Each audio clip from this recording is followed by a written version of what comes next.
বন্ধুগণ, আমরা চারণ সাংস্কৃতিক কেন্দ্রের পক্ষ থেকে আজকের এই সমাবেশের সাথে সংগতি প্রকাশ করছি। আমরা পরিষ্কার ভাষা বলতে চাই, জুলাই গণ অভ্যুত্থানে যেখানে আমাদের নারী সমাজ, মা বোনেরা, ছাত্রীরা লক্ষ লক্ষ জমায়েতের মধ্যে দিয়ে যখন বৈষম্য বিরোধী ছাত্র আন্দোলনের নেতৃবৃন্দ সমন্বয়করা যখন কারফিউ চলাকালে যখন তারা রাস্তা নামতে পারছিল না, ওই ছাত্রলীগ যুবলীগের সন্ত্রাসীদের হামলার শিকার, তখন এই আমাদের বোনেরা তারা রাস্তায় নেমে এসেছিল। বন্ধুরা, আপনারা লক্ষ্য করেছেন, এই বোনেরা যদি রাস্তায় না নামতো তাহলে এই গণ অভ্যুত্থান সফল হতো কিনা সন্দেহ ছিল। এই ঈদে জামা জুতো অ্যাক্সেসরিজের ডিসকাউন্ট।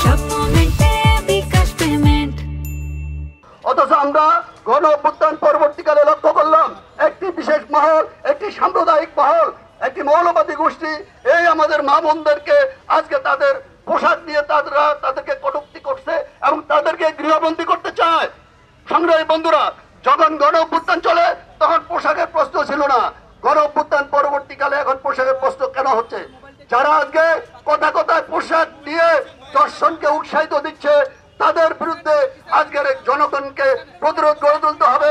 আমরা পরিষ্কার ভাষা বলতে চাই, আমাদের এই সংগ্রাম চলবে এবং আগামী দিনে আমরা আরো দুর্বার আন্দোলন গড়ে তুলব। দর্শন এবং বিচারহীনতার বিরুদ্ধে, খুন সন্ত্রাসের বিরুদ্ধে, জুলাই হত্যাকাণ্ডের বিচারের দাবিতে এবং আওয়ামী ফ্যাসিবাদের যে পুনর্বাসন, সেই পুনর্বাসনকে আমরা প্রতিহত করব। এই কথা বলে আমি আমার সংক্ষিপ্ত বক্তব্য শেষ করছি।